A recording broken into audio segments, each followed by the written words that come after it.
महाविद्यालय एमपी देव memorial science college का principal हूँ। साथ ही हमारी श्रद्धा जी और प्रणीता जी है। बैकअप में हमें पूरा सपोर्ट नीरजा जी, हरिदास और अम, हमारी बानाइक मैडम से मिलता है। तो अभी मेरे ख्याल से 4:32 हो गए। मैं गजानन जी से विनती करता हूँ, पहले विनती करता हूँ नीरजा जी से कि वो अब यूट्यूब लाइव कर दे।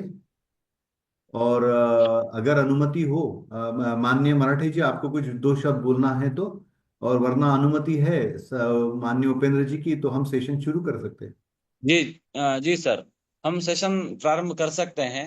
बिल्कुल। परिचय आपके पास पहुंच गया होगा इनका। पहुंच गया, वो अच्छा गजानन यस जी सर। करने वाले हैं। जी गजानन यस जी। सर। जी हाँ। जी हाँ, गजानन जी, और ओवर टू यू। आपको यस भाई सर। साहब बहुत खुशी होगी कि हार्डली कुछ घंटों में 2.2 के व्यूअरशिप इसका है। और व्हाट्सएप ग्रुप में कम से कम 1000 रजिस्ट्रेशन है। तो बच्चों ग्रेट को बहुत ग्रेट फायदा सर। हो रहा है। जी एक जी बिल्कुल। मुझे बहुत आनंद और आचार्य गर्व उपेंद्र है। भार्गव जी, आप हमें सुन पा रहे हैं? आचार्य उपेंद्र भार्गव जी।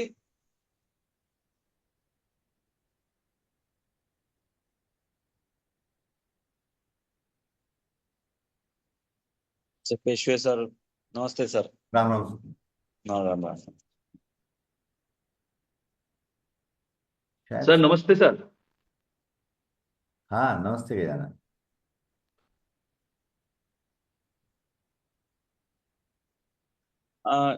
डॉक्टर उपेंद्र जी, उपेंद्र भार्गव जी, आप सुन पा रहे हैं हमें?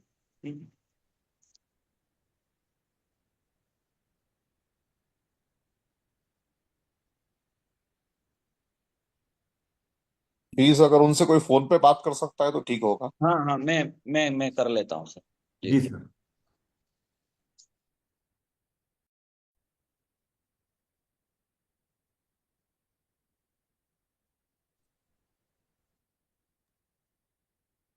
गिरजा मैडम यूट्यूब पे लाइव करने का ध्यान रखना जरा सा प्लीज। सर कर दिए। Okay thank you. आवाज आ रही है क्या?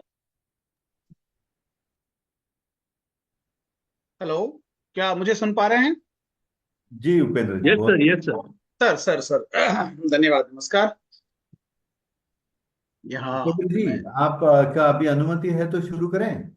जी बिल्कुल अवश्य सर। चलिए अभी निहाल शेख सर, अभी यूट्यूब जा सकते हैं हम लोग। हाँ हाँ, गिरजा मैडम यूट्यूब पे स्टार्ट है लिंक। हाँ हाँ सर कर दी। हाँ, ओके यूट्यूब थैंक लाइव होने के बाद बताइए, और फिर उपेंद्र गजानन भार्गव शुरू जी। करेंगे। नहीं, हो गया अभी हुआ सर। चलो ठीक है। जी। हाँ। यहाँ पर आपका व्याख्यान अभी जूम जूम के माध्यम से होगा, लेकिन आपको लगभग 2000 विद्यार्थी यूट्यूब के माध्यम से सुन रहे हैं सर। ओहो। नागपुर विश्वविद्यालय के सभी बीएससी फर्स्ट पार्ट वन के सभी विद्यार्थी इसमें जुड़े हुए हैं, ओहो। इस व्याख्यान में। जी, आपका स्वागत है सर। आगे गजानन जी आपका परिचय करेंगे। जी नमस्ते। Sir, should I start? हाँ, yes sir, you can sir, Okay, please. okay, okay, sir. Good evening, distinguished guests, faculty members, and dear students. At the very outset, I humbly pay my tribute to the visionary leader, the first Agriculture Minister of India, a member of Constituent Committee, and the founder president of Sri Shivaji Education Society, the legendary Shikshan Maharshi Dr. Panjabrao alias Bahusaheb Deshmukh. His immense contribution to education and development of Indian society continues to inspire us.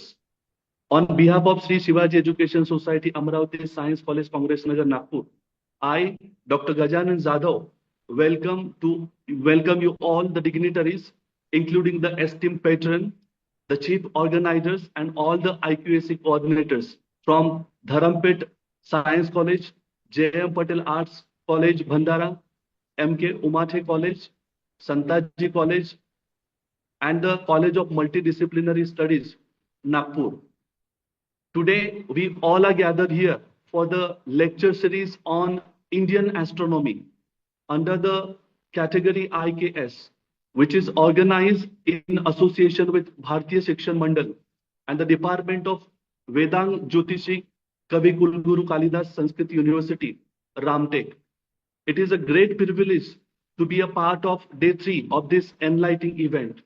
The content for today's lecture will focus on Unit 2, where we are going to, our guest speaker will discuss Aryabhatta's contributions, Panch Siddhantika of Varaha Mihira, Surya Siddhanta, the transition from Varaha Mihira to Bhaskar Acharya, that is 2.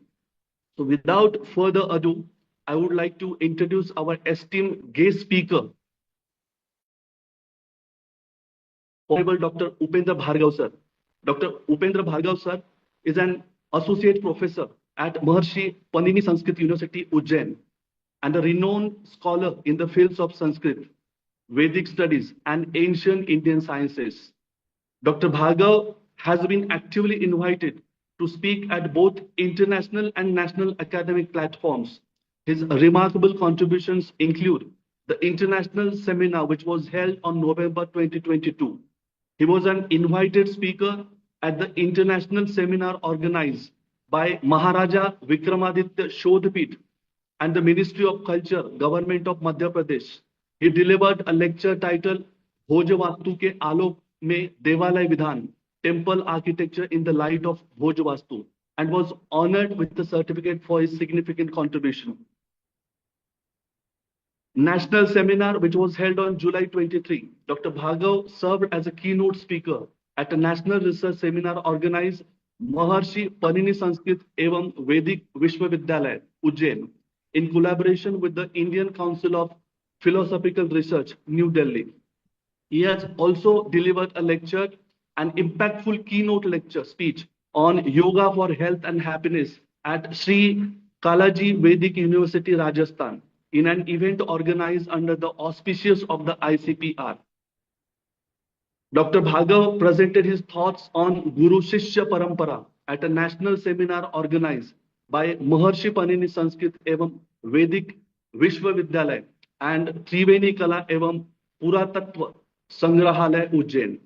Dr. Upendra Bhargav's active participation in these prestigious academic platforms has further cemented his position as a thought leader in the realm of ancient Indian knowledge system. His contributions encourage interdisciplinary research and facilitate culture exchange, making him a valuable voice in promoting the rich heritage of our Vedic and astronomical sciences. It is indeed an honor to have him with us today.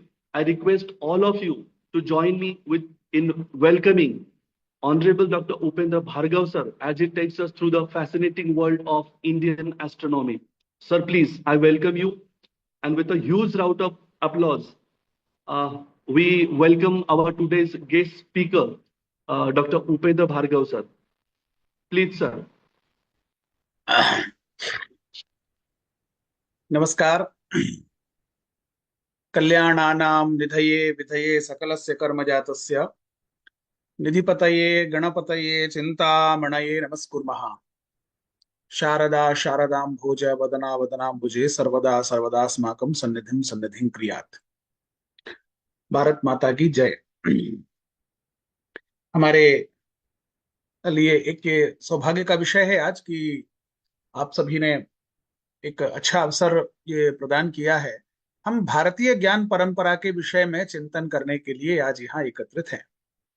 और भारतीय ज्ञान परंपरा के बहुत से ऐसे मार्ग हैं जिन मार्गों के बारे में हमें आधुनिक विज्ञान में उसके संदर्भ मिल जाते हैं, और हम आधुनिक विज्ञान में उन संदर्भों को प्राप्त करके फिर पीछे की ओर देखते हैं.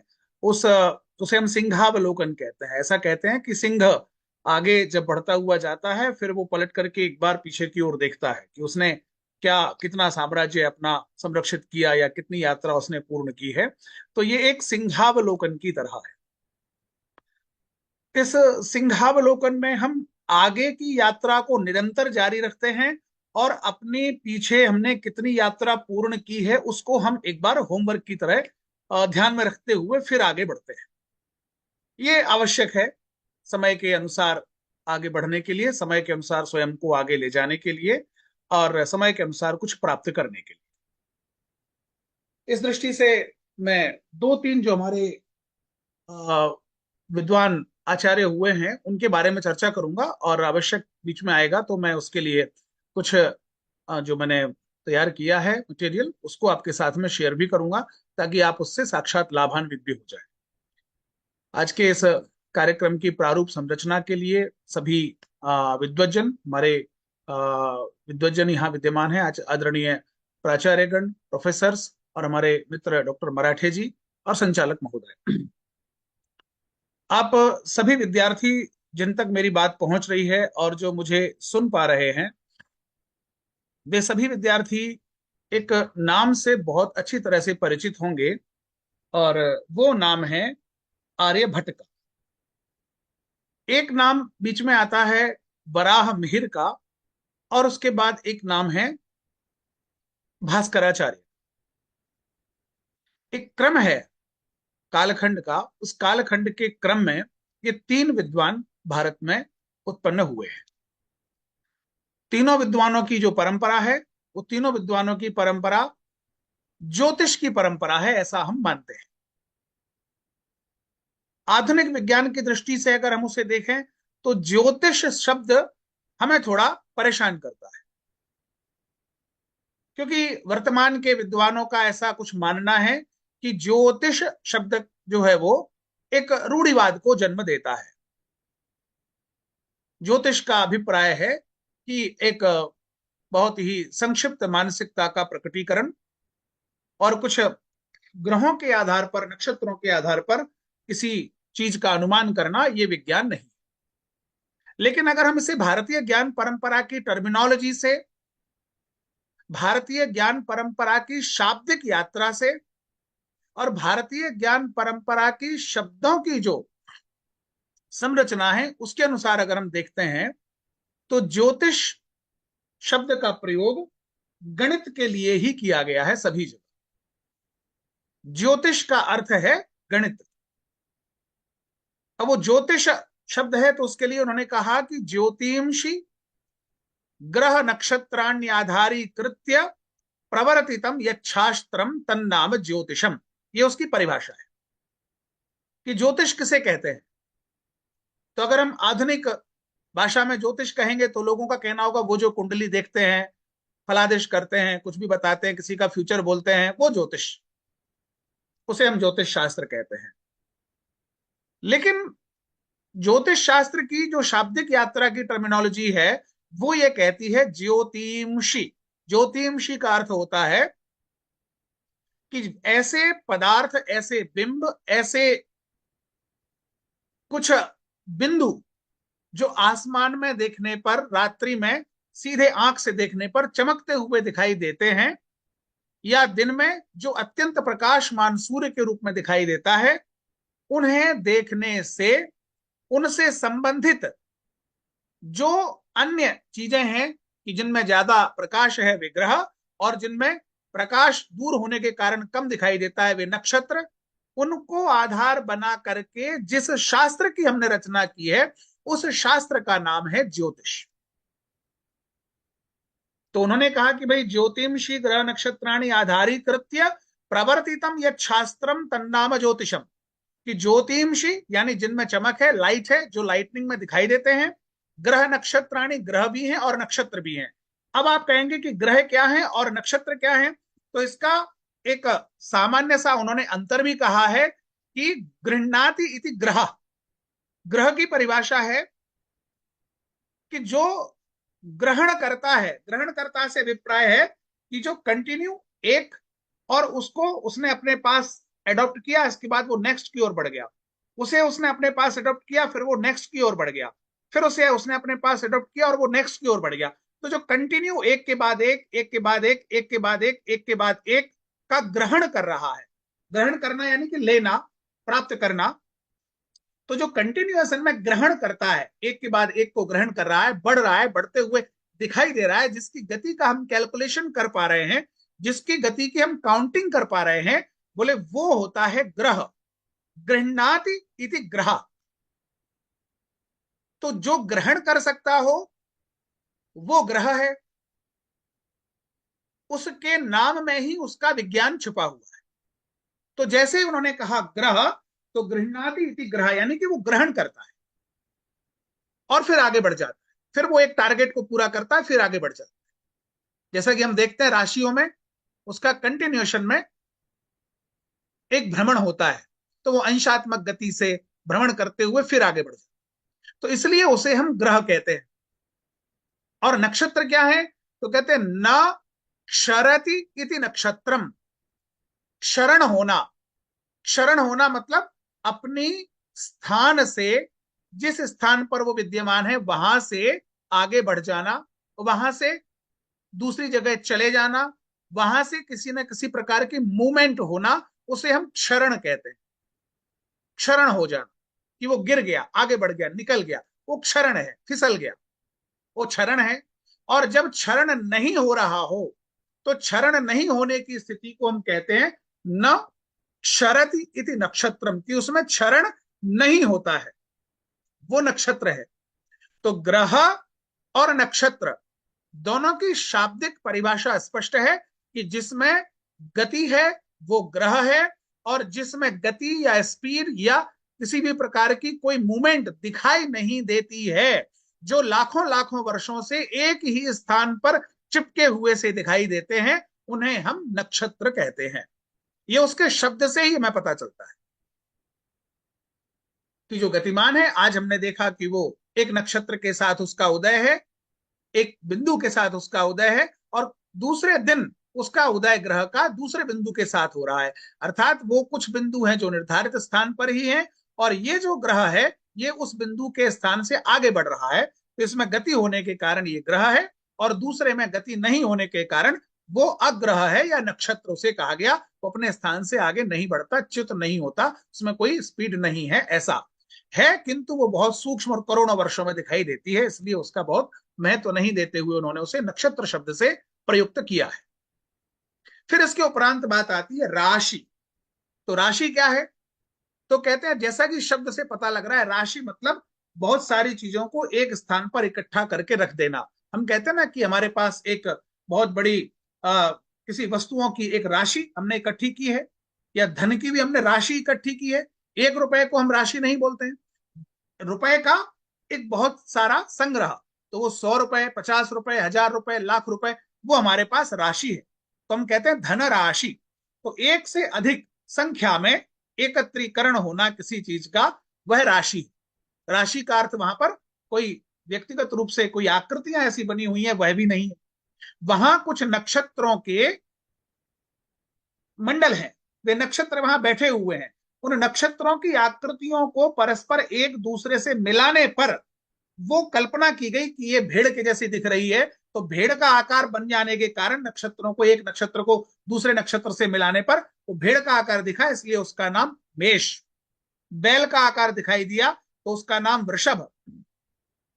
2 लोग समानांतर पैरेलल खड़े हुए दिखाई दिए, उसका नाम मिथुन, मतलब जोड़ा, कपल। तो इस क्रम से उन्होंने इनके नाम को राशिकरण, इनके नामकरण किए। तो ये जो नामकरण है, ये और उस ग्रहों का परस्पर गति को जानना, उसकी गति के विज्ञान को समझना और नक्षत्रों की स्थितियों का पता लगाना, ये सारा का सारा जो चक्र है, इसको जानने के लिए एक विधि हमें आवश्यक होती है। उस विधि को हम गणित पद्धति से जानते हैं कि उसे हम गणित कहते हैं। हमें किसी भी चीज के परस्पर दूरी को नापना है तो उसके लिए प्रयोग की जाने वाली विधि जो है वो गणित है। हमें गोल पदार्थ को नापना है तो उसे भी हम गणित के माध्यम से ही जानेंगे। तो ये चूंकि किससे संबंधित ज्यादा माना गया ऐसे, तो ये जो है प्रकाशमान, दीप्तमान, चमकने वाले पिंडों से संबंधित ये विज्ञान था, इसलिए इस विज्ञान को ज्योति से संबंधित विज्ञान होने के कारण इसे ज्योतिष कहा। और इसी का नाम पहले गणित होता था। गणित के लिए जो विद्वान होते थे उनको ज्योतिषी भी कहते थे, और ज्योतिषी ही गणितज्ञ होते थे पूर्व में। तो आर्यभट्ट, वराह मिहिर और भास्कराचार्य, इन तीनों का जो क्रम है, उन तीनों के क्रम में ये तीनों परस्पर बहुत ही प्रबुद्ध गणितज्ञ भारत में हुए हैं। इन्हें हम इस प्रकार से समझते हैं। अब उस गणितज्ञ को आप ज्योतिषी नाम दें या उस गणितज्ञ को आप गणितज्ञ भी नाम दे सकते हैं। गणित की एक विधि है, एक परिभाषा है।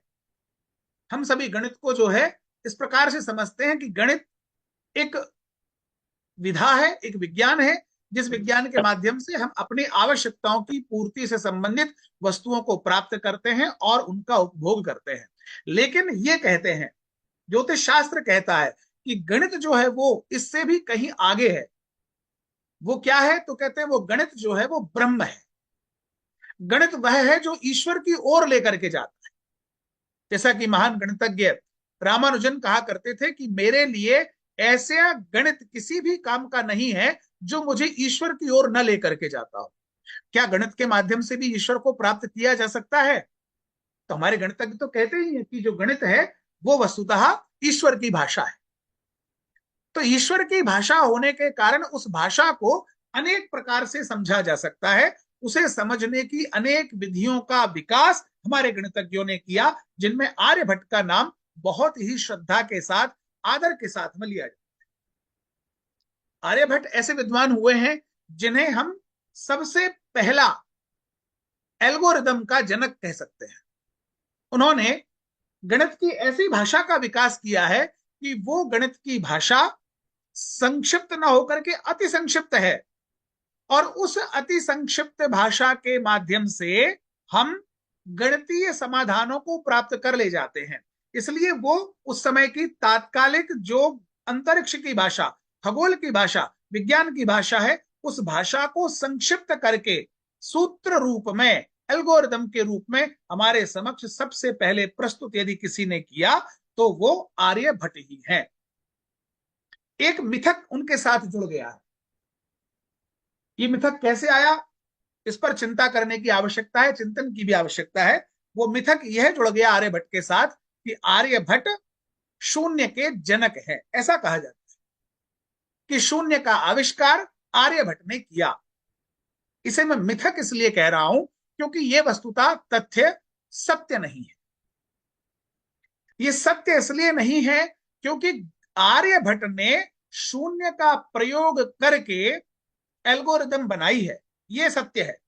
शून्य का प्रयोग करके उन्होंने संख्या पद्धति का निर्माण किया, यह सत्य है।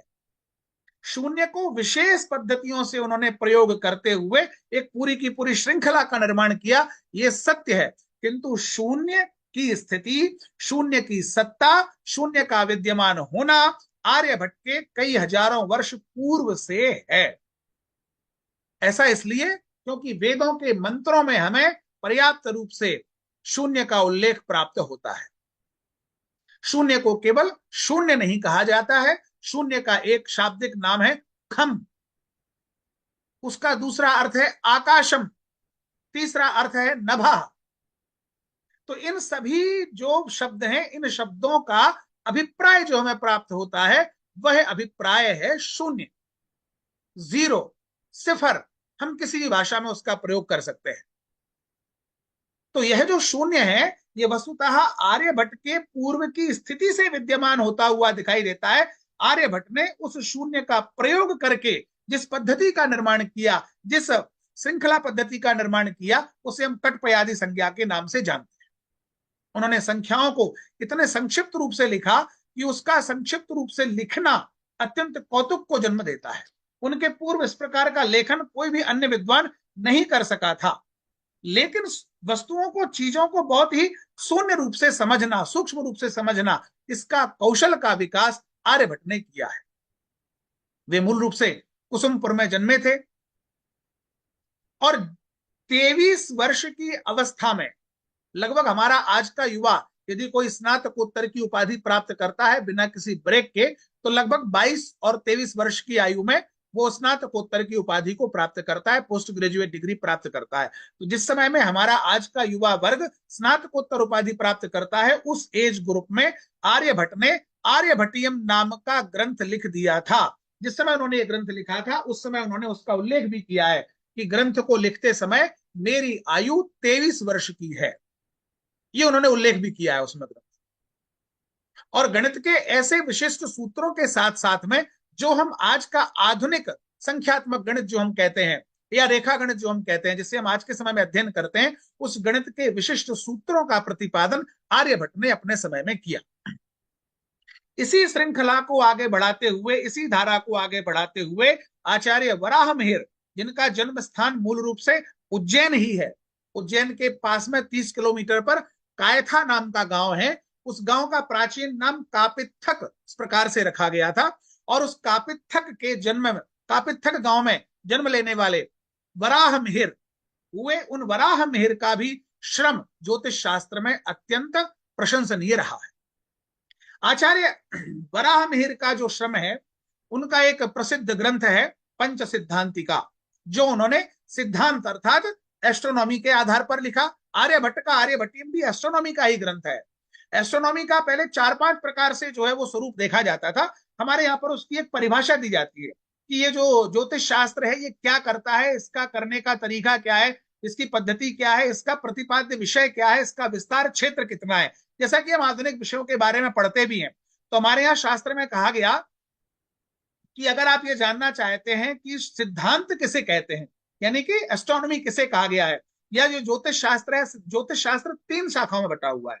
एक भाग है उसका सिद्धांत, दूसरा भाग है संहिता, और तीसरा भाग है होरा। इसके 3 स्कंद है, 3 पिलर्स।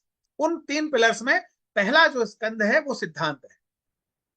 उस सिद्धांत की परिभाषा क्या है, तो कहते हैं त्रुट्यादि प्रलयांत काल कलना मान प्रभेद क्रमात् चारश्चद्युसदाम विधाच गणितम प्रश्नास्तथा सोत्तरा भूदिष्ण्यम ग्रह संस्थितेश्च कथनम यंत्रादियत्रोच्यते सिद्धांतः स उदाहृतोत्र गणितस् कंध प्रबंधो बुधई।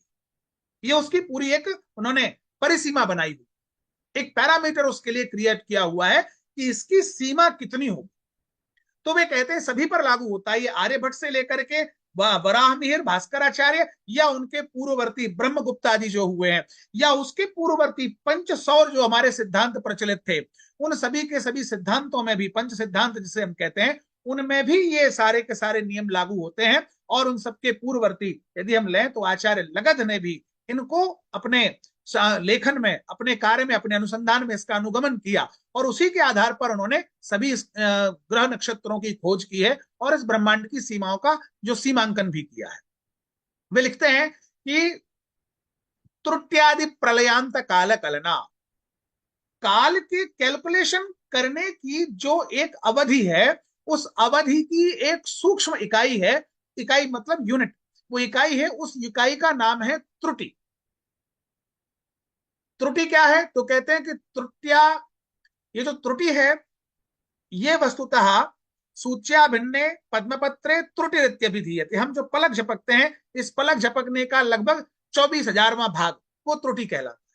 तो वहां से सूक्ष्मतर काल से आरंभ करके, यानी ये नैनो सेकंड से भी अंदर का विषय है, वहां से काल की गणना को आरंभ करके और प्रलय तक की गणना करना, यानी कि ये सृष्टि कब उत्पन्न हुई होगी उसका चिंतन करना, कितने वर्ष प्राचीन है, कितने करोड़ वर्ष इसके जन्म को हुए हैं, कहां से इसमें फिर जो है जीवों का आगमन हुआ होगा, कितने ईयर्स पूर्व लगभग इस सृष्टि ने अपने जीवन चक्र को आरंभ किया, कितनी एज इसकी अभी तक निकल चुकी है, और कितनी एज अभी इसकी बची है, बीच बीच में कब किस प्रकार के उत्पात होने की संभावना है, बीच बीच में किस प्रकार के हम जो है वो इसमें भूकंप आदि को देखते हैं। इन सब के बारे में चिंतन करना, इसका अनुमान करना, इसका कैलकुलेशन करना, और इसके साथ साथ में जो इस सृष्टि को बनाने वाला है, जिसने ये संपूर्ण ब्रह्मांड की रचना की है, उस रचना करने वाले को, क्रिएटर को भी अगर कोई स्वरूप है उसका, या किसी प्रकार की उसकी एज है, तो उसकी एज की भी कैलकुलेशन करना, ये सारा का सारा सूक्ष्म भाग, ये सभी इस सिद्धांत भाग के अंतर्गत आता है। इसे ही हम जो है एस्ट्रोनॉमी कहते हैं, प्राचीन एंशिएंट इंडियन एस्ट्रोनॉमी इसे हम कहते हैं। तो वहां पर उन्होंने इस तक का भी चिंतन किया हुआ था कि सृष्टि की उत्पत्ति, यानी कि संपूर्ण ब्रह्मांड की उत्पत्ति किस प्रकार हुई है, फिर इस ब्रह्मांड के लगभग कितने वर्ष बीत गए हैं, इसकी हम गणना किस प्रकार से करते हैं। उदाहरण के लिए छोटा सा मैं उदाहरण दूंगा, आप सभी विज्ञान के विद्यार्थी हैं, इस बात को बहुत आसानी से समझ सकेंगे। हमारे लिए यदि आवश्यकता है कि हम यदि ये पूछें कि अभी कितना समय हुआ है, तो हमारे पास में एक छोटा सा यंत्र है जो हमारे हाथ में है या मोबाइल में है, आप उसको देख करके कहेंगे सर अभी 5:01 हुआ है। तो ये जो 5:01 होने की स्थिति है, इसे हम किसके माध्यम से नाप रहे हैं, तो इस समय की गणना हम कर रहे हैं सूर्य से। सूर्य का उदय होता है, वहां से हमारे काल की गणना को हम आरंभ कर देते हैं और फिर से दूसरे दिन के उसी उदय तक जाकर के हम उसको दिन का आरंभ और दिन का अवसान, रात्रि का आरंभ और रात्रि का अवसान इस प्रकार से काउंट करते हैं। और मध्य रात्रि में जाकर के हमारा ये दिन समाप्त होकर के दूसरा दिन लग जाता है, वो भी हम गणना करते हैं। तो अभी आपने कहा कि 5 बजे हैं, तो ये जो 5 बजने की स्थिति है वस्तुतः ये गणना केवल सूर्य की। लेकिन यदि मैं कहूं कि नहीं 5 भी बजे हैं अभी, और इसके साथ साथ में आज चैत्र मास है, चैत्र मास का शुक्ल पक्ष है, उसके साथ में पंचमी तिथि है, और पंचमी तिथि के साथ साथ काल युक्त या सिद्धार्थ नाम का संवत्सर है। ये 4 मैंने आपको गणनाएं अभी कही। तो ये चारों की चारों गणनाएं 4 अलग अलग एंगल से की जा रही। ये गणना आपने जो भी समय की आपकी घड़ी में बनी हुई है, ये केवल सूर्य की गति को कैलकुलेट करके हम करते हैं कि सूर्य इतने बजे उदय हुआ है और उससे लेकर के अभी यहां तक इस स्थान पर पहुंचा है, तो इतने घंटे सूर्य को उदय हुए बीते हैं। 5 बजने का अर्थ यह है कि मध्य रात्रि से लेकर के और अभी तक सूर्य को उदय होकर के लगभग 17 घंटे बीत चुके हैं। इस प्रकार की हम ये गणना करते हैं। लेकिन यदि हम कहते हैं कि आज चैत्र मास का शुक्ल पक्ष है, पंचमी तिथि है, गुरुवार है और कालयुक्त नाम का संवत्सर है, तो इसका अर्थ क्या हो? आप सभी विज्ञान के विद्यार्थी हैं, इसके अर्थ के बारे में भी हमें चिंतन करना होगा, क्योंकि निरंतर हमारे साथ इस सूर्य की परिक्रमा के अतिरिक्त भी चंद्रमा हमारे आसपास परिक्रमा करता है। उसकी कैलकुलेशन को हम करते हैं, तो वह कैलकुलेशन जो है वो हमारी तिथि कहलाती है, मास कहलाता है। मास का अर्थ चैत्र मास है, तो चैत्र मास होने का अर्थ क्या है? तो कहते हैं सूर्य और चंद्रमा के बीच की गति का जो अंतर है, उस गति का अंतर ही तिथि होता है। नित्य हमारा ये मानना है कि हमारे ज्योतिष शास्त्र में जियोसेंट्रिक काल गणना का विधान है। आधुनिक विज्ञान हीलियोसेंट्रिक काल गणना की चर्चा करता है। हीलियोसेंट्रिक का अर्थ है कि सूर्य को केंद्र में मानना, और सूर्य को केंद्र में मान करके उसके आसपास सारे के सारे ग्रहों को परिभ्रमण कराना। इसके आधार पर आप अपने काल को गणना करें, इसे हम हीलियोसेंट्रिक कहते हैं। यानी कि सूर्य जिसके केंद्र में है, सूर्य को गर्भ में मान करके इसकी हम चिंतन करें। तो हमारे वेद कहते हैं कि भाई सूर्य आत्मा जगत अस्तुषः। हीलियोसेंट्रिक की बात पर वेदों ने कहा कि सूर्य जो है इस संपूर्ण जगत की आत्मा है, केंद्र में है, उसको केंद्र में मान करके आप गणना कीजिए। तो सूर्य आत्मा जगत अस्तुषश्च वेद का मंत्र है, शुक्ल यजुर्वेद से लिया गया है। उन्होंने सूर्य को जगत की आत्मा मान करके उसके चारों तरफ ब्रह्मांड को चलाने की बात भी की है।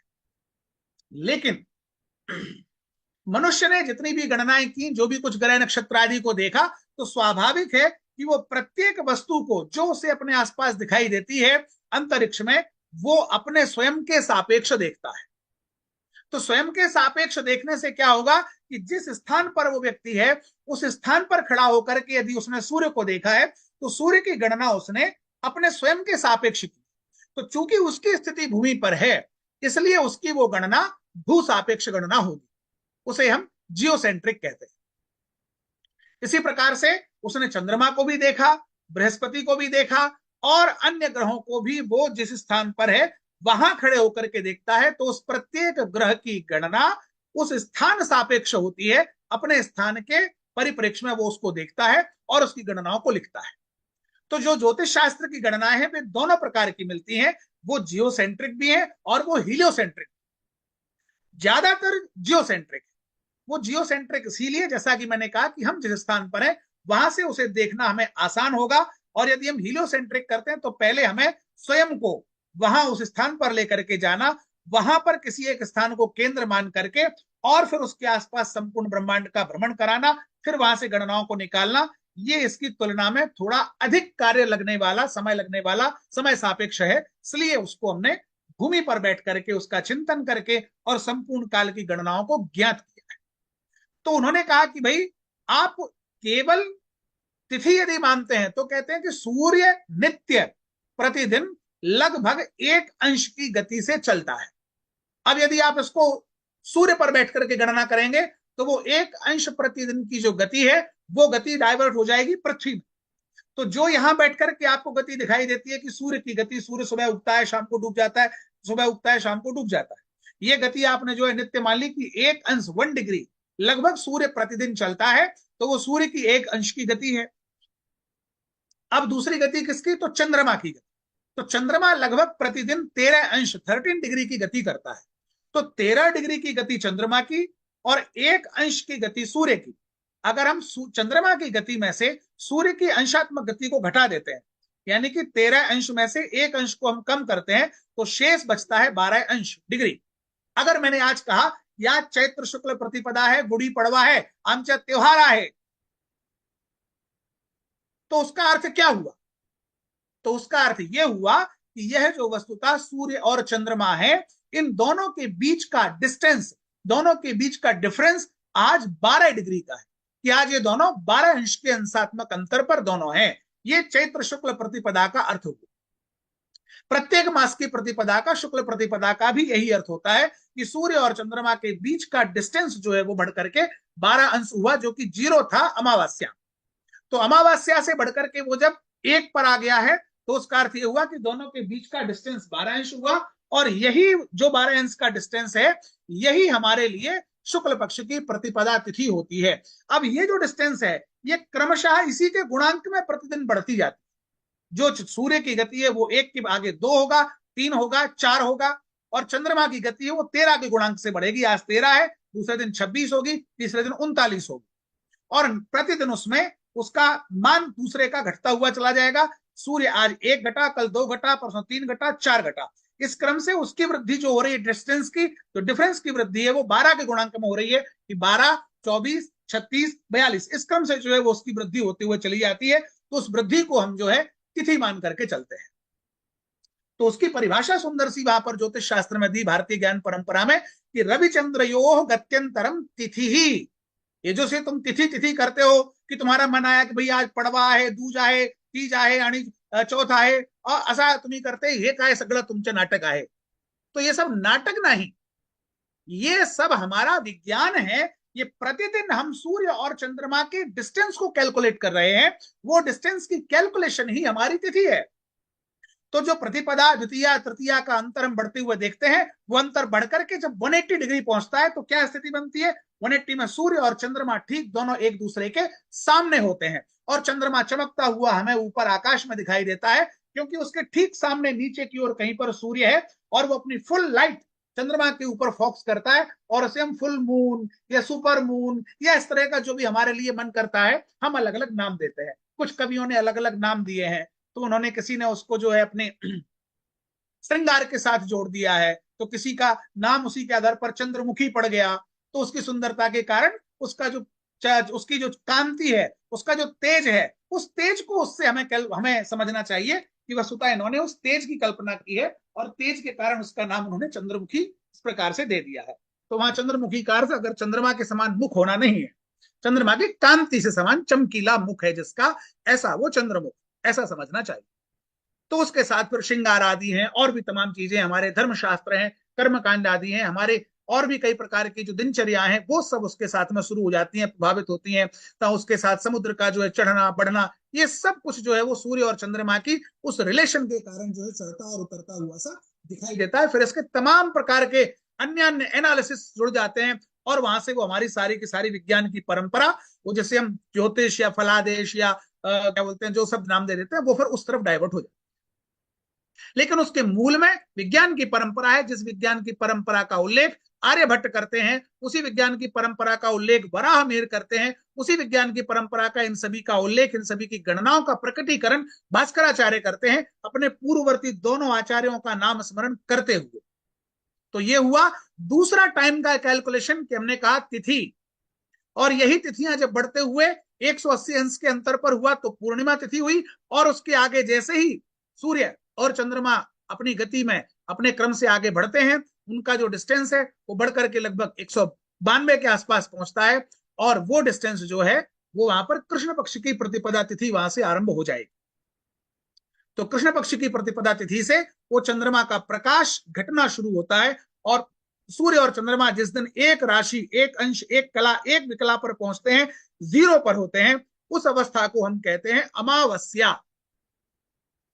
अमावस्या अर्थात जिसे आप अलग अलग नामों से अपने अपने क्षेत्रों में जानते होंगे, समझते होंगे। उसके फिर अलग अलग अर्थ निकलते हैं, अलग अलग प्रयोग हैं, अलग अलग लाभ हैं, अलग अलग उसके फिर जो है प्रयोग आदि हमें समाज में, धर्मशास्त्रों में, अन्य अन्य जगहों पर, कई जगहों पर दिखाई देते हैं। उसे हम अमावस्या कह करके उसे मानते हैं। तो वो जो अमावस्या है वस्तुतः वो चंद्रमा के लोप की स्थिति को दर्शाती है। तो वो भी हमारे साथ निरंतर चल रही है, उसकी भी गति हमारे साथ निरंतर हो रही है। तो ये 5 बजने के साथ साथ वस्तुतः हमारे साथ में वो चंद्रमा के आगमन, चंद्रमा के गमन की अवस्था भी लगी हुई है। तो हमें उसको भी ध्यान में रख करके उसे भी अपने समय में सम्मिलित करना होगा। हम उसको सम्मिलित अभी नहीं किए हुए हैं, केवल 5:05 बता करके हमारा समय की कैलकुलेशन करके हम सरल मार्ग से निकल जाना चाहते हैं। ठीक है, समय की संक्षिप्तता होने के कारण उतना सरल मार्ग भी उचित है। इन्हीं सब चीजों को अनुसंधान करने के लिए, इन्हीं सब पर अनुसंधान को आगे बढ़ाने के लिए हमारे भास्कराचार्य ने, हमारे वराह मिहिर ने जो अनुसंधान किए, उसमें एक और चीज आपको बताना चाहूंगा कि जब वो आगे बढ़ते हैं अपने चिंतन में और आगे बढ़कर के उन्होंने एक विषय उसमें लेकर के आए हैं और वो कहते हैं कि भाई तिथि का हुआ, वार का हुआ, इसके बाद में बात आती है कि एक और काल चक्र आपके आसपास चारों तरफ घूम रहा है, वो है नक्षत्र चक्र। तो प्रतिदिन एक नक्षत्र का उदय होता है, सूर्य के साथ साथ में जब सूर्य का उदय होगा उस समय एक नक्षत्र होता है। तो वो नक्षत्र 27 निर्धारित है। 27 इसलिए है क्योंकि हमने अंतरिक्ष के 27 हिस्से किए हुए हैं। अब अगर आप अंतरिक्ष 360 अंश का है, 360 अंश के उस अंतरिक्ष को आप अगर 27 से भाग दे देंगे तो जो है उसमें नक्षत्रों के अंशात्मक मान निकल के आ जाते हैं। अब जितने भी आपके अंतरिक्ष में विद्यमान नक्षत्रों के पॉइंट्स हैं वे सभी उसी स्थान को इंगित करते हैं। एक एक चमकता हुआ सितारा एक एक नक्षत्र के रूप में हमारे लिए है। तो प्रतिदिन उस एक नक्षत्र का उदय भी सूर्य के उदय के साथ में होता है। तो वो नक्षत्र भी हमारे लिए गणनीय होगा। या अश्विनी, भरणी, कृतिका, रोहिणी, मृगशिरा, आर्द्रा, पुनर्वसु, ये सब उनके क्रमशः नाम हैं। इनके नामों के पीछे का विज्ञान अलग से है, तो उन्होंने 2 संयुक्त रूप से दिखाई दिए हैं। या अश्विन मास में जो नक्षत्र वहां पर हुआ उसे अश्विनी नक्षत्र नाम दिया। इस क्रम से उसके अलग अलग नामकरण का विज्ञान है। लेकिन इसमें जो सबसे बड़े सामंजस्य की बात है वो यह है कि जिस प्रकार से पंच सिद्धांतों का आरंभ हुआ है, उन पंच सिद्धांतों के आरंभ में प्रथम जिस प्रवर्तक आचार्य ने जिस नक्षत्र को, जिस ग्रह को, जिस राशि को जितना स्थान, जितना उनकी गणनाएं, जो नाम प्रदान किया है, समस्त उत्तरवर्ती आचार्यों ने उस नाम, उस स्थान आदि से सहमत होते हुए, उनकी गणनाओं को सिद्ध करते हुए अपना कुछ ना कुछ नया दिया है। उनके द्वारा प्रवर्तित की गई चीजों को बदला नहीं है। ज्योतिष शास्त्र के प्रवर्तक आचार्यों में 18 आचार्यों की गणना की जाती है।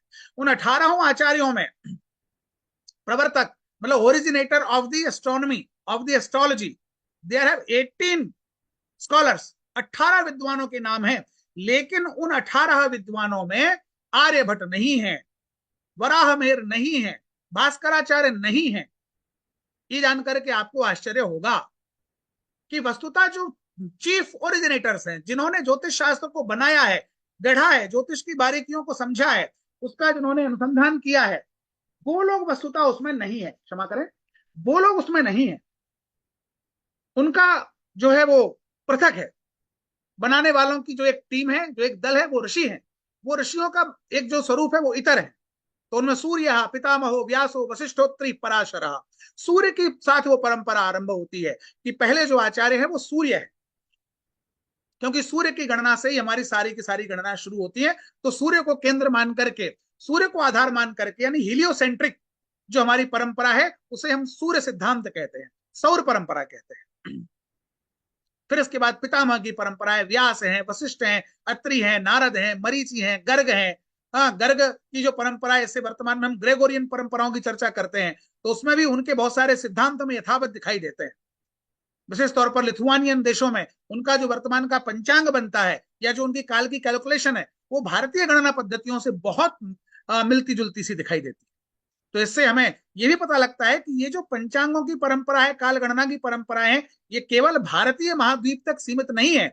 ये वहां सुदूरवर्ती हमारे जो यूरोपियन देश हैं, वहां तक भी इन गणनाओं की स्थिति देखने में आती है। वराह मिहिर के बारे में एक तथ्य यह भी कहा जाता है कि वराह मिहिर केवल भारत तक सीमित नहीं थे, उन्होंने सुदूरवर्ती उस समय के तत्कालीन यवन आदि देशों की यात्राएं की थी, और संभवतः वे यहाँ से बहुत दूर आगे जाकर के उस समय का पर्सिया, मिस्र आदि देशों तक वराहमिहिर ने यात्राएं की थी। सम्राट विक्रमादित्य के समकालीन थे। विक्रमादित्य के नवरत्नों में वराहमिहिर की प्रसिद्धि हुआ करती थी, और वे काल के बहुत अच्छे ज्ञाता थे।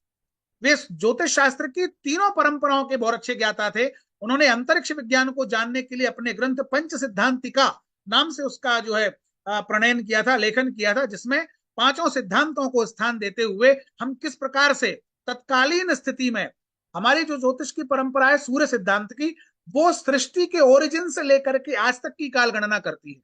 यदि आप कभी बच्चे लोग पंचांग को देखिए तो आपके यहाँ पर जो पंचांग दिवेकर पंचांग संभवतः चलता है, या अन्य जो पंचांगकर्ताओं के पंचांग हैं, आप उनको देखें तो उन पंचांगों में स्पष्ट रूप से ऊपर लिखा हुआ रहता है कि सृष्टि संवत, अभी तो हम कैलकुलेट करते हैं कि जो है कृष्ण संवत मीन्स 2022 चल रहा है, तो ये जो 2022 है वस्तुतः ये जीसस का जन्म काल से लेकर के, जीसस क्राइस्ट के जन्म काल से लेकर के आज तक की गणना हम करते हैं। लेकिन जो ज्योतिष शास्त्र की परंपरा है वो ओरिजिन से, यानी जहां से हमारी सृष्टि की उत्पत्ति हुई है वहां से लेकर के आज तक की गणना को अपने पंचांग के ऊपर लिखते हैं, और वो गणना लगभग 19 अरब से ऊपर है। उस गणना की जो गणना है वो 19 अरब वर्ष से ऊपर निकल चुकी है, और उसके आगे भी अभी कंटिन्यूएशन में चल रही है। तो उस गणना को दर्शाने वाला पहला जो विज्ञान है, पहली जो स्थिति है, वो सूर्य सिद्धांत की है। इसके ऊपर सर जेम्स वर्गीज ने अपना एक ग्रंथ लिखा है, उसका नाम है द हिंदू एस्ट्रोनॉमी, और ये इंग्लिश में इसकी कमेंट्री अवेलेबल है। यदि आप सभी को कभी अवसर मिले क्या, ये कार्यक्रम खत्म होने के बाद, व्याख्यान खत्म होने के बाद, या चलते हुए भी आप अपने गूगल पर जो सर्च कर रहे हैं वो उस पर देख सकते हैं। द हिंदू एस्ट्रोनॉमी नाम से आपको ग्रंथ उपलब्ध होगा, और उस ग्रंथ का आप सभी अध्ययन अवश्य करें, क्योंकि वो एक ऐसा ग्रंथ है कि उस ग्रंथ में भारतीय जो अंतरिक्ष विज्ञान है, भारतीय जो एस्ट्रोनॉमी है, भारतीय जो खगोल शास्त्र है, उस खगोल शास्त्र की गणनाओं का वैज्ञानिक तरीके से प्रस्तुतिकरण है। और उन्होंने इस बात को बड़ी ही स्वीकार्यता के साथ स्वीकार किया है कि भारतीयों के द्वारा की गई जो सृष्टि के ओरिजिन से लेकर के आज तक की जो गणनाएं हैं, परस्पर ग्रहों की डिस्टेंस की गणनाएं हैं, ग्रहों के जो गोलीय पदार्थ हैं उनके पिंड को नापने की जो गणनाएं हैं, वस्तुतः ये सारी की सारी गणनाएं एकदम सटीक बैठती हैं आधुनिक विज्ञान की तुलना में।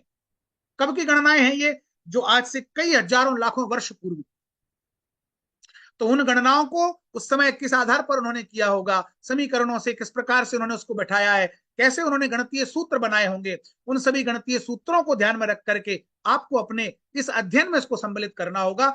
एक रोचक प्रसंग आपको बताना चाहूंगा कि मैंने संभवतः कहीं पेपर में ही पढ़ा था, या किसी पॉडकास्ट में या किसी इंटरव्यू में सुना था। एक विद्वान है, भारतीय ज्ञान परंपरा के भी विद्वान है, समय वो गणित के विद्वान है, उनका नाम है डॉक्टर मंजुल भार्गव। भारतीय विद्वत परंपरा के अच्छे अनुयायी हैं। उन्हें एक गणित का नोबेल मिला था कुछ वर्षों पूर्व में, और गणित का जो नोबेल मिला था उन्हें, उस नोबेल के पीछे जब उनसे पूछा गया कि ये गणित का नोबेल मिला, तो उसके लिए मिला था उन्हें कि उन्होंने आइंस्टीन की एक किसी थ्योरी को सॉल्व किया था। आइंस्टीन की थ्योरी को सॉल्व करने के कारण उन्हें वो गणित का नोबेल दिया गया था। एक टीम थी उनकी, 2-3 लोगों को मिला था, उसमें एक नाम उनका भी था, मंजुल भार्गव। आप लोग सर्च करिएगा।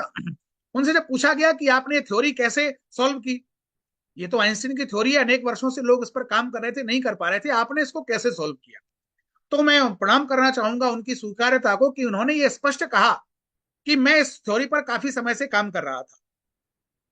बीच में उनका मूल रूप से भारत के ही है, वो राजस्थान के कहीं के ओरिजिन है। तो बोले मैं अपने वहां गया हुआ था, और शायद उनके कोई नाना या परिवार में कोई सदस्य हैं वृद्ध जो ज्योतिष शास्त्र के और संस्कृत के विद्वान थे।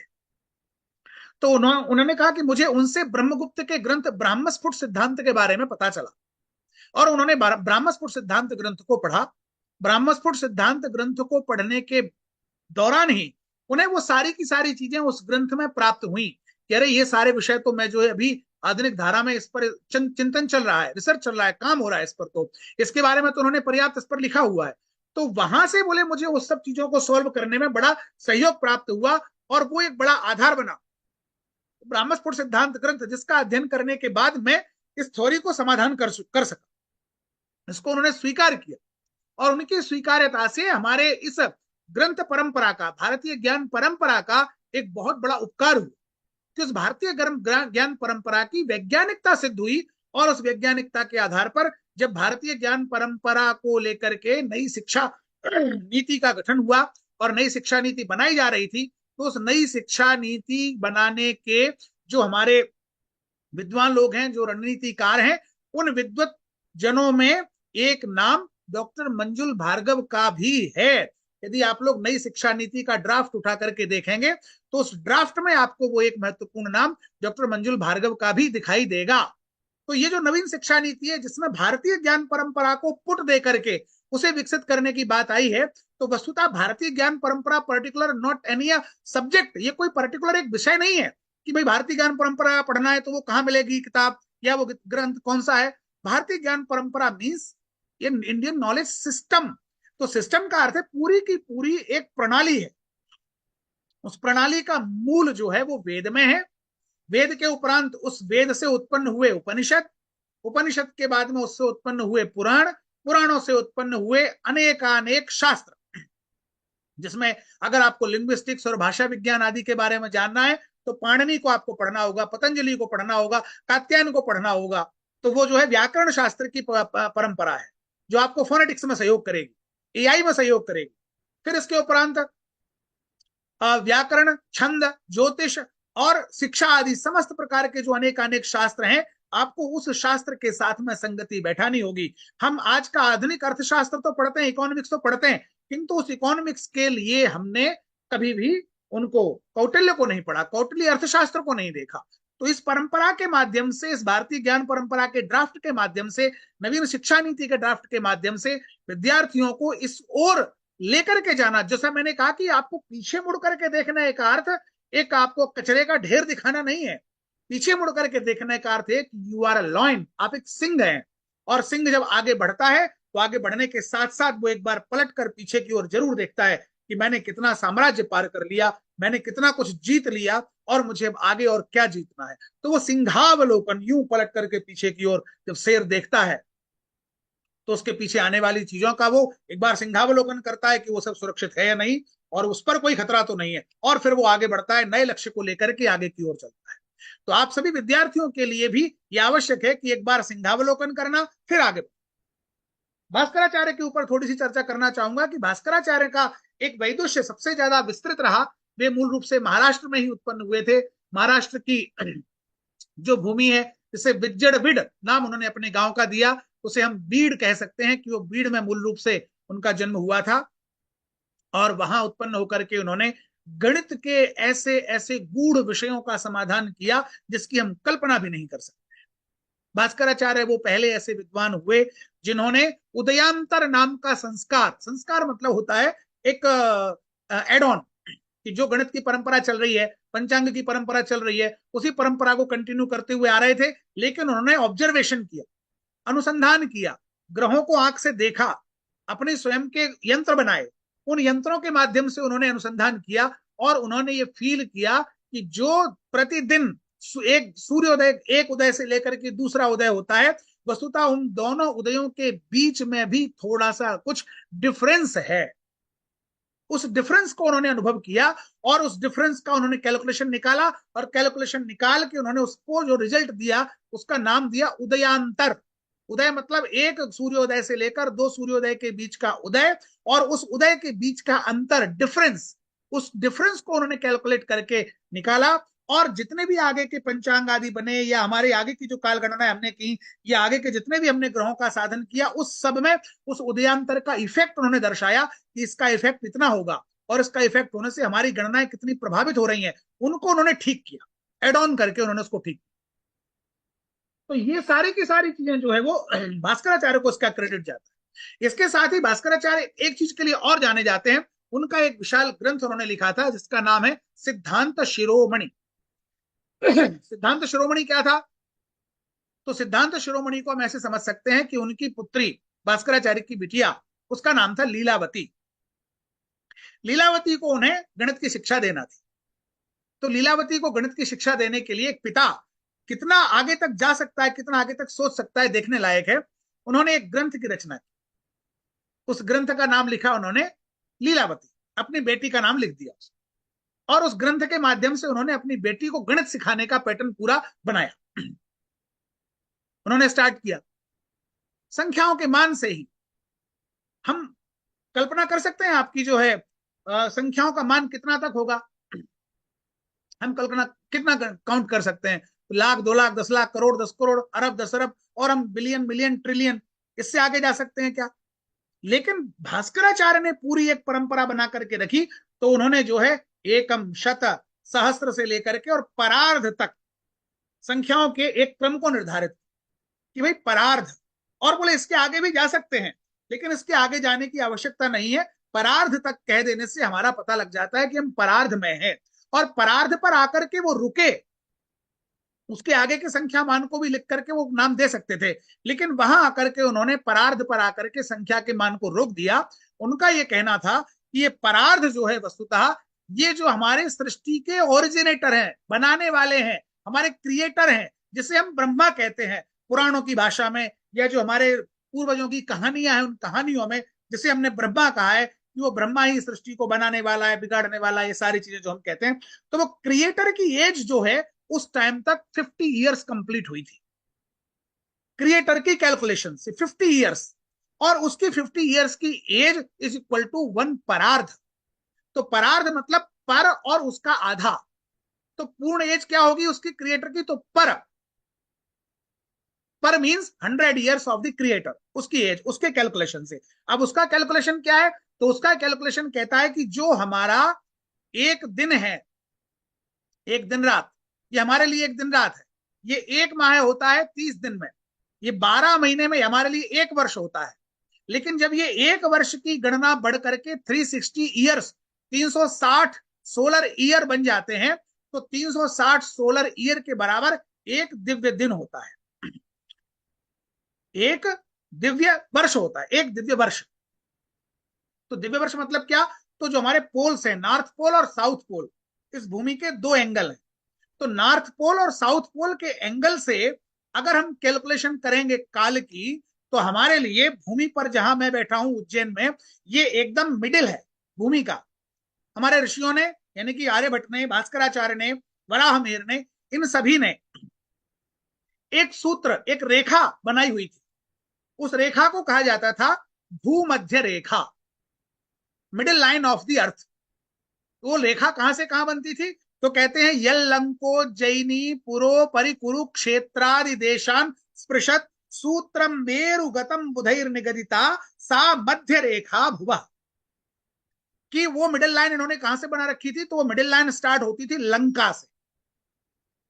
तो लंका से शुरू होकर के उज्जैनी, कुरुक्षेत्र आदि प्रदेशों का स्पर्श करते हुए ऊपर हिमालय की तरफ वो जो मेरु पर्वत, गोल्डन एक हिल है वहां पर, जो स्वर्ण की तरह चमकता हुआ दिखाई देता है, उसे मेरु अर्थात सुमेरु पर्वत कहते हैं। वो सुमेरु पर्वत की ओर जाने वाली एकदम वो जो रेखा है, बोले वो सुमेरु पर्वत की ओर जाने वाली रेखा ही मूल रूप से भूमध्य रेखा कहलाती है। सा मध्य रेखा भुवः, वो भूमध्य रेखा है।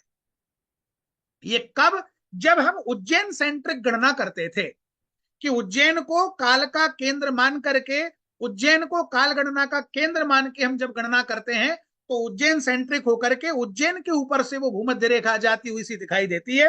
बाकी के सारे देश, अब स्थान जो है वो उज्जैन से या तो उत्तर काउंट होंगे या उज्जैन से दक्षिण की ओर काउंट होंगे। इस प्रकार से उनकी गणना करके और वो काल को जो है बैठाया करते थे पूरे माप में, उनका ग्लोब इस प्रकार से बनता था। अब जो हमारी वर्तमान काल गणना होती है या भूमि का जो मापने का तरीका है, ये अब क्या है, तो ये ग्रीनविच सेंट्रिक है, ये उज्जैन सेंट्रिक नहीं है। तो ग्रीनविच सेंट्रिक होने के कारण क्या हो गया, ये जो उज्जैन की रेखा जिसे हम भूमध्य रेखा कहते थे, उसे ग्रीनविच सेंट्रिक रेखा होने, ग्रीनविच सेंट्रिक काल गणना हो जाने के कारण उसे उन्होंने कहा कि ये कर्क रेखा है, ये कैंसर लाइन है, कर्क रेखा है, तो उसको उन्होंने कर्क रेखा मानना शुरू कर दिया, जबकि वस्तुतः ये भूमध्य रेखा है हमारी दृष्टिकोण से। तो दोनों भी काल गणनाओं का इतना डिफरेंस आ जाने के कारण अब हमारे लिए क्या होता है कि जो हम आधुनिक ग्रेगोरियन कैलेंडर है, जिसमें हम जीसस क्राइस्ट की एज से लेकर के आज की गणना करते हैं, उसमें मात्र 2022 वर्ष अभी तक बीते हैं। लेकिन महाभारत को संपन्न हुए या जो हमारा इससे पूर्ववर्ती युग की गणना हम जो करते हैं, वो इस युग की गणना से अगर हम काउंट करेंगे तो हमारे सोलर ईयर्स जब 4,32,000 4,32,000 solar year is equal to 1 युग, ये एक युग है। और इस युग को हम कलयुग की गणना में मानते हैं कि ये कलयुग है। अब 4,32,000 solar year multiple by 2 is equal to Dwapar, multiple by 3 is equal to Treta, multiple by 4 is equal to Satyug. चारों युगों का ये एक गणना क्रम बनता है। अब ये नाम सुन करके हो सकता है बहुत से लोग सहमत ना हो कि ये जबरदस्ती जो है ये अन्य बातों को इसमें हमें बता रहे हैं, समझा रहे हैं, इनका कोई औचित्य नहीं है। लेकिन मूल रूप से अगर हम सोलर ईयर्स की कैलकुलेशन को इस पॉइंट पर खड़े होकर के सोलर के माध्यम से हम इसकी गणना करते हैं तो सौर गणना के क्रम से ये सारी की सारी गणना 4,32,000 से लेकर के 43,20,000 सौर वर्ष तक जाती है। और वो 43,20,000 सौर वर्ष का एक महायुग होता है। अब उस एक महायुग की गणना से 1,000 महायुग के बराबर एक कल्प है।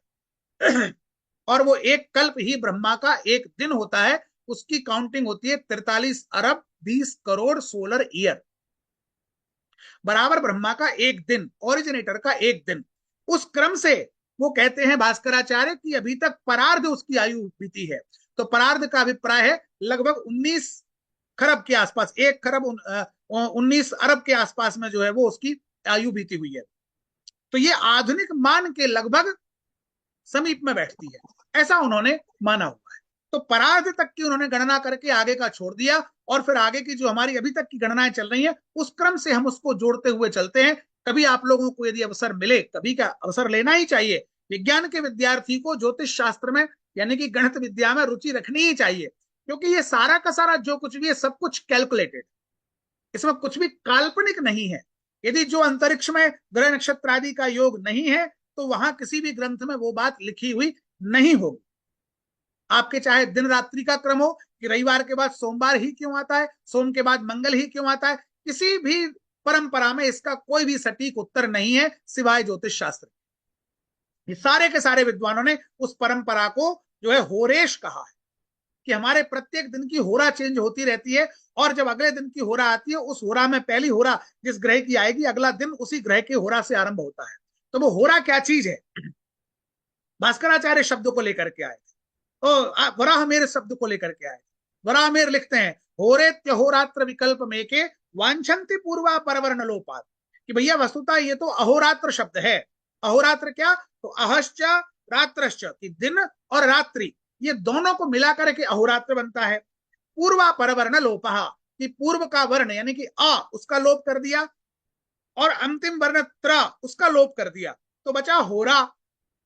अब इसी होरा को आधुनिक विज्ञान या हमारे जो यूरोप का विज्ञान है उसने HOUR करके और करके उसको वो पढ़ते हैं, लिखते हो रहे हैं और हमें पढ़ना पड़ता है और कि भैया 1 और 2 और 3 और। वस्तुतः हमारे ज्योतिष शास्त्र में जैसा लिखा गया है वैसा ही पढ़ा जा रहा है, वो होरा शब्द के रूप में हम उसको पढ़ते हैं। तो ये जो होरा का कॉन्सेप्ट है वो होरा मूल रूप से वराह मिहिर आदि के द्वारा प्रदत्त कॉन्सेप्ट है जिसे हम होरा शब्द से पढ़ते हैं और आधुनिक में हम उसे H को लोप करके अ बोलते हैं और शब्द के माध्यम से समझते हैं। और उसकी कैलकुलेशन काल की गणना में प्राचीन में भी और आधुनिक में भी 1 घंटे की ही होती है। ठीक है ना। तो इस प्रकार से आपने जैसा कि मेरे पास जो भी बातें अभी तक आई, जो चर्चा मैंने आपके सामने प्रस्तुत की है उसमें क्रमशः आर्यभट्ट, भास्कराचार्य और भास्कराचार्य की विशेषता एक और ये कि उन्होंने अपनी बेटी को पढ़ाने के लिए एक गणित की विशेष परिपाटी का आरंभ किया। उस परिपाटी का नाम था लीलावती। उसमें उन्होंने अंक गणित का पूरा लेखन करके अपनी बेटी को पढ़ाया। इसका भी अंग्रेजी कमेंट्री उपलब्ध है, यदि आप लोग विद्यार्थी लोग जो चाहते हैं उसको पढ़ना तो वो इसकी इंग्लिश कमेंट्री को प्राप्त करके ऑनलाइन भी अवेलेबल है। आप सभी आर्काइव का उपयोग करें, archive.org, वहां पर आप सर्च करेंगे या गूगल पर सिंपल सर्च करेंगे लीलावती इंग्लिश तो आपको इंग्लिश कमेंट्री लीलावती की प्राप्त होगी। आर्काइव में आप ऑनलाइन भी जो ओपन रिसोर्सेस है उनका यूज करके आप इन सभी ग्रंथों को पढ़ सकते हैं। इसी प्रकार से मैंने कहा कि आप आर्यभट्टियम की भी इंग्लिश कमेंट्री प्राप्त कर सकते हैं। इसके अलावा जो विद्यार्थी हमारे जे आपले मराठी माणूस आहे त्यांच्या सोबत माझ्यापणे एक पुस्तक आहे, हे पुस्तकाचं नाव आहे आर्यभटीय आणि याचे लेखक आहे मोहन आपटे. ते महाराष्ट्रामध्ये झाले आणि त्यांचा जन्म मुंबईमध्ये झाला होता. ते मुंबईचे अंधेरी मध्ये राहिले होते.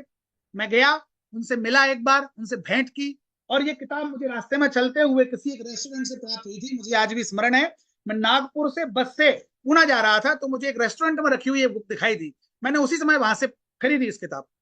प्रकाशक का नंबर देखा और प्रकाशक के माध्यम से मुंबई जाकर के मिला इसके लेखक से.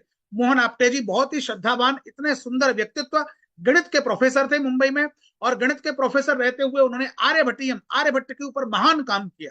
उन्होंने भास्कराचार्य के ऊपर महान काम किया. उन्होंने बाराहमीर के ऊपर बहुत काम किया है. और उनके लिखे हुए सारे के सारे ग्रंथ जो है वो मराठी भाषा में ही है. इसलिए अगर संभव हो तो इन ग्रंथों को भी आप अपने मंगा करके ग्रंथों को पढ़ें, अपने ग्रंथालयों में रखें, विद्यार्थियों को दें. आपके पूना का ही राजहंस प्रकाशन है, उसने इन ग्रंथों को प्रकाशित किया हुआ है. ये ग्रंथ आपके मराठी भाषी विद्यार्थियों के लिए बहुत उपकारक होंगे, इनको भी आपको देखना चाहिए. तो उन्होंने संख्या पद्धति के लिए अपनी बेटी को जो है वो लीलावती ग्रंथ लिखाया. फिर इसके बाद में जो हम आज के समय में एक ग्रंथ पढ़ते हैं जिसे हम अलजेब्रा बोलते हैं, उसके लिए उस समय भास्कराचार्य ने एक ग्रंथ लिखा था. उसका ग्रंथ का नाम था बीज गणितम. तब यहाँ पर जब कोई भी इस प्रकार का आक्रमणकारी आदि नहीं हुआ करते थे, तब उस समय उन्होंने उस ग्रंथ को लिखा था और उस ग्रंथ का नाम था बीज गणितम. तो बीज गणितम लिखा उन्होंने, तो उसे व्यक्त और अव्यक्त रूपम दोनों प्रकार से गणित हम कहते हैं. तो व्यक्त गणित जो है वो लीलावती, अंक गणित आदि के माध्यम से हम गणित को समझते हैं. अव्यक्त गणित अर्थात बीज गणित, जिसमें किसी भी संख्या का निर्धारण नहीं है, वहां पर संख्या इज इक्वल टू एक्स. अब एक्स मान करके आप जो है एक भी है और एक्स आपके लिए अनंत भी है. तो उस पद्धति को भी उन्होंने वहां पर लिखा और उस पद्धति का भी उन्होंने बहुत सुंदर प्रकार से उसका वर्णन किया और उन्होंने अच्छे अच्छे गणित के विद्वान और गणितज्ञों को वहां उत्पन्न किया. फिर इसके बाद खगोल शास्त्र के उन्होंने स्वतंत्र ग्रंथ लिखा. तो खगोल शास्त्र का ग्रंथ उनका गोलाध्याय के नाम से उन्होंने लिखा और उसमें पूरे ग्रहों की गति आदि से लेकर के ग्रहों की स्थितियां, परस्पर एक दूसरे से ग्रहों की कक्षाओं का मान, कक्षाओं का अंतर, एक दूसरे की कक्षाओं को ज्ञात करना, उनकी ऑर्बिट को ज्ञात करना. आप कल्पना कर सकते हैं कि एक व्यक्ति वो बीड़ गांव में बैठा हुआ महाराष्ट्र के, धोती पहने हुए, और वो धोती पहन करके वहां लिख रहा है एक पार्टी लेकर के, और वो क्या लिख रहा है, तो ग्रहों की ऑर्बिट की कैलकुलेशन करके वो परस्पर सभी ग्रहों की कैलकुलेशन उसने अपने ग्रंथ में लिखी हुई है. आप उठा करके देखेंगे सिद्धांत शिरोमणि ऑफ भास्कराचार्य, इतनी सटीक कैलकुलेशन, और आज की साइंस के माध्यम से आप उसकी ऑर्बिट की काउंटिंग करके देख लीजिए, इक्वल 19-20 का अंतर होगा. मैं एकदम इक्वल ऐसा नहीं बोल रहा हूं, क्योंकि काउंटिंग करने के लिए प्रयोग किए जाने वाले टूल्स हर समय में अलग अलग रहे हैं. तो टूल्स डिफरेंट होने के कारण कैलकुलेशन डिफरेंट होती है. क्योंकि हम जैसे कैलकुलेशन करें माइल्स और किलोमीटर, दोनों इक्वल नहीं है. माइल्स का टूल अलग है, किलोमीटर का टूल अलग है. इसी प्रकार से प्राचीन काल में योजन का हम कैलकुलेशन करते थे. क्रोश का हम कैलकुलेशन किया करते थे. तो कोश अलग टूल से नापा गया है, योजन अलग टूल से नापा गया है, माइल्स अलग टूल से है, और नॉटिकल अलग मील्स अलग टूल से है. तो टूल्स अलग अलग होने के कारण उसके मान अलग अलग हो. इसी प्रकार से पूरी की पूरी भूमि का परिधि का मान तक इन लोगों ने ज्ञात करके रखा हुआ था. जो हम आज की पाई की बात करते हैं, उस पाई के लिए ये लोग लिखा करते थे, योजनानि शतान्यष्टौ भू कर्णो द्विगुणानि तु तद्वर्गतो दशगुणात् पदम भू परिधिर भवेत्. ये पाई का मान है. कैन यू इमेजिन पाई इन संस्कृत? वो कह रहे हैं कि योजनानि शतान्यष्टौ 800 योजन, भू कर्ण, ये जो है भूमि का कर्ण, भूमि का व्यास होता है. कब? द्विगुणानि तु, जब 800 मल्टीपल बाई 2 कर दिया जाए, इज इक्वल टू भू व्यास. तद वर्ग, तो उसका वर्ग करिए, तो 1600 स्क्वायर, दश गुणात मल्टीपल बाई 10, पदम under root is equal to भू परिधि. तो वही 3.16 के आसपास आती थी, और वो उसको साधन करके सबसे सटीक जो है वो आर्यभट्ट ने लिखा. तो अभी जो करंट में हमारी पाई का मान हम चलाते हैं, वो आर्यभट्ट के द्वारा साधित पाई के मान के ज्यादा नजदीक, 1.42 कुछ जो है वो आर्यभट्ट वहां तक पहुंचे. तो जो हम 22/7 की कल्पना थॉट हम करते हैं, वो लगभग पूरा का पूरा पाई का मान साधित करके इन सभी ने अपने अपने योजनात्मक मान से, अपने अपने मापने के टूल्स के आधार पर, सभी ने अपने अपने आधार पर उसका नाप किया हुआ है. हाँ, संख्यात्मक मान में सभी का अलग अलग है. किसी ने 6000 माना है पूरी की पूरी परिधि को योजन, और 1600 उसका व्यास माना है. किसी ने उसको 7000 माना है, किसी ने 4000 माना है, लेकिन रेशियो अगर हम जब निकालते हैं तो रेशियो सभी का इक्वल है। ऐसा कैसे? तो रेशियो जब हम निकालते हैं, जैसे उदाहरण के लिए एक सर्किल है, वो एक सर्किल, छोटा सर्किल जो होगा, वो छोटा सर्किल मान लीजिए कि 100 किलोमीटर का है, लेकिन डिग्रीज में 360 का ही होगा। तो उसी क्रम से इनके भी इन्होंने अपने अपने मान की संख्याओं के अलग अलग योजन लिखे हुए हैं, लेकिन मान जो उसका रेशियो है वो सभी का समान है। तो इस प्रकार से ये हमारी ज्योतिष शास्त्र की परंपरा के अनेक विद्वान, गणित की परंपरा के अनेक विद्वान हुए हैं। उनमें से इन 3 प्रमुख विद्वानों की मैंने आपके सामने चर्चाएं प्रस्तुत की हैं। ये विद्वान वस्तुतः केवल गणित के नहीं है, इनके पास में हमारे आसपास सोसाइटी और समाज के विज्ञान को लिखने के लिए वराह मिहिर ने बहुत बड़ा योगदान किया था। उनका एक बहुत बड़ा ग्रंथ है बृहत संहिता। वो बृहत संहिता ग्रंथ ऐसा है कि आपको बारिश का अनुमान लगाना है, उसके लिए उन्होंने लिखा हुआ है कि आप बारिश का अनुमान कैसे करेंगे। आपके यहाँ मेघ बारिश करने आने से पहले कितने दिन स्टार्ट करेगा प्रोसेस, उसका कैलकुलेशन, कितने दिन बारिश होगी उसका कैलकुलेशन, कौन सा मेघ बरसेगा, अलग अलग मेघों के क्वालिटी कि कौन सा मेघ आएगा आपके यहाँ बरसने के लिए, उस मेघ का नाम क्या होगा। तो उस मेघ के लक्षण के आधार पर मेघ का नाम, वायु, कौन सी वायु प्रवाहित होगी। हमारे लिए सारे आंधी तूफान एक जैसे लगते हैं, लेकिन आज भी हम देखते हैं कि अलग अलग तूफान आते हैं, तो अलग अलग तूफान के लिए कुछ देशों का अपना एक वो बना हुआ है समूह। वो देश, एक एक देश उस तूफान का नाम देता है, कभी करीना, तो कभी कैटरीना, तो कभी जो है अल्नीनो, तो कभी कुछ, तो कभी कुछ, ऐसे अलग अलग वो देश के समूह उन तूफानों का नामकरण करते हैं। ये सब बृहत संहिता में वराह मिहिर उस समय विक्रमादित्य के समय में करके जा चुके। आज से 2082 वर्ष पूर्व की बात है। वो ये सारी की सारी चीजें करके जा चुके। अलग अलग पूरे वात चक्र के अनुसार उन्होंने प्रत्येक मेघ का नाम, मेघ का लक्षण, मेघ का पूरा स्थिति की वो अगर ये मेघ आएगा तो कितने दिन बरसे, उसका अनुमान। पेड़ आप लगाते हैं घर में, पेड़ पौधे वन आदि, उनको अगर रोग हो जाते हैं तो उनके रोगों के उपचार के लिए वृक्षायुर्वेद, ये सब कुछ।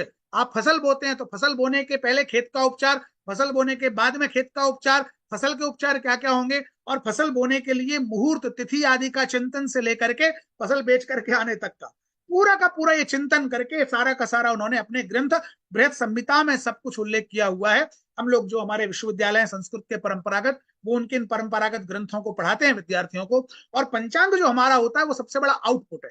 पंचांग में हम इन सारी चीजों को कैलकुलेट करके प्रत्येक वर्ष में जो है उसमें लिखते हैं, और उसी के आधार पर लगभग जैसे मौसम विज्ञान की भविष्यवाणियां कुछ इधर उधर होती हैं, 19-20 होती हैं, ऐसी ही कुछ भविष्यवाणियां हमारी भी 19-20 होती हैं। एक्यूरेट वैसी की वैसी है, ऐसा मैं भी दावा नहीं करता, लेकिन लगभग जो चीजें हैं, प्रोसेस है हमारा, वो समान वैसा का वैसा बैठा हुआ दिखाई देता है, जो हमने उसको एक कैलकुलेट करके वर्ष के पूर्व में ही लिख करके प्रसारित किया हुआ होता है।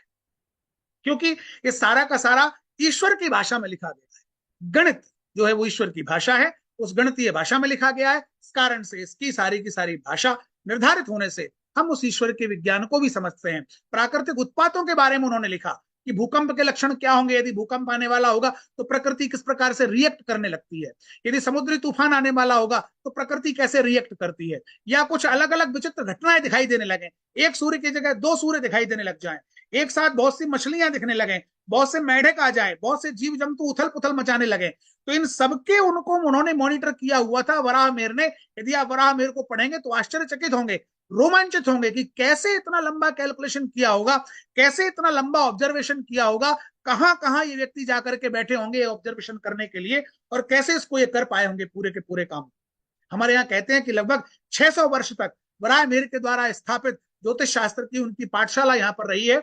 और हमारे ज्योतिष के एक प्रखर विद्वान हुए हैं भोजराज द्विवेदी जी, उन्होंने तो जो हमारे पुरातात्विक संदर्भ हैं, उन पुरातात्विक संदर्भों के आधार पर यह भी निर्धारित किया हुआ है कि जो दिल्ली का क्षेत्र है, जिसे हम मेहरौली के नाम से जानते हैं, वो वस्तुतः मिहिरालय है, और वहां पर बना हुआ जो जिसे हम आज का कुतुब मीनार का स्ट्रक्चर कहते हैं, वो एक वस्तुतः विष्णु स्तंभ है। उसके बीच में लगाया हुआ लौह का स्तंभ वो वराह मिहिर के द्वारा बनाई गई रसायन धातुओं के द्वारा बनाया हुआ था, उस पर एक श्लोक भी लिखा हुआ है।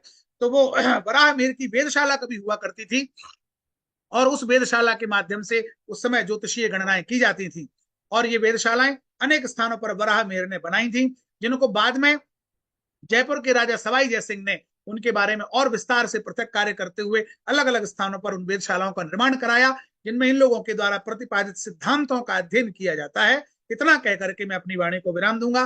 मुझे मराठे जी ने इंस्ट्रक्शन दिया था कि ठीक 5:30 पर आप चुप हो जाइएगा, लेकिन 16 मिनट में ऊपर कर गया। दृष्टता के लिए क्षमा चाहूंगा। आप सभी ने मुझे बोलने का मौका दिया। जो भी मैंने अपने गुरुजनों से सीखा था वो मैंने आपको यहाँ पर अगर कुछ दे पाया हूं, और किसी विद्यार्थी की अगर कोई भी एक विषय वस्तु कार्य आएगी तो मेरा जीवन में धन्य समझूंगा। आप सभी विद्वान आचार्य गणों को मेरा कोटि कोटि प्रणाम है, नमस्कार है। यदि कोई बात जो गलत चली गई हो, जो संबंधित नहीं हो, तार्किक नहीं हो, विज्ञान के दृष्टिकोण पर खरी नहीं उतरती हो, वो मैं वापस लेता हूं। वो मेरे द्वारा कही गई है, मेरे गुरु के द्वारा कही हुई नहीं है, उसे मैं वापस लेता हूं। और आप सभी ने मौका दिया, इसके लिए विनम्रता पूर्वक आप सभी को बहुत बहुत धन्यवाद और नमस्कार। बहुत बहुत आभारी आपके। और पूरा जो हमारा मकसद, पूरा उद्देश्य जो है कि ये बच्चों को सहजता से समझे, ज्ञान का वहन हो, आपके वाणी जैसे बहती है गंगा। प्रभु ऐसे ही आशीर्वाद आप पे रहे। मैं गजानन जी को आमंत्रित करता हूँ। माननीय मराठे सर अगर है तो, वरना गजानन जी आप आभार विज्ञापन करो। Yes, sir. Yes, sir. Thank you so much, sir. I would like to express my profound appreciation to our esteemed speaker, Honorable Dr. Upendra Bhargav, sir. We are incredibly fortunate to have had him with us, and his thought continues to inspire interdisciplinary research and cultural exchange. I would like to express my sincere gratitude to the esteemed patron, the chief coordinators, and the IQAC coordinators from all the participating colleges: Dharampet Science College, Nagpur; J.M. Patel Arts Commerce Science College, Bhandara; M.K. Umathe College, Nagpur; Santaji College, Nagpur; and the College of Multidisciplinary Studies, Nagpur. Your valuable presence and unwavering support have made this event a grand success. Our special thanks goes to Bharatiya Shikshan Mandal and the Department of Vedang Jyotishi, Kavi Kulguru Kalidas Sanskrit University, Ramtek, for their collaborative efforts in organizing this lecture series and for providing the platform to explore the rich legacy of Indian astronomy. I also extend my thanks to all the participants and attendees for your attention, enthusiasm, and active engagement. It is your presence that makes this event meaningful. Finally, I would like to acknowledge the hard work and dedication of everyone who is involved in organizing this lecture series. Without your collective efforts, we would not have been able to bring together such a distinguished gathering. Thanks you all once again for your valuable contributions, and we look forward to many more such enlightening lectures in the future. Have a wonderful evening ahead. Thank you so much. Thank you, everyone. Thank you बेटा, thank you so much. Upendra ji बहुत धन्यवाद। Nihal ji, respected Nihal sir is there. Sir अभी close करें? उपेंद्र जी मैं आपको जरूर संपर्क में रहूंगा। विद्या जी से विनती है कि अभी सेशन बंद कर सकती है।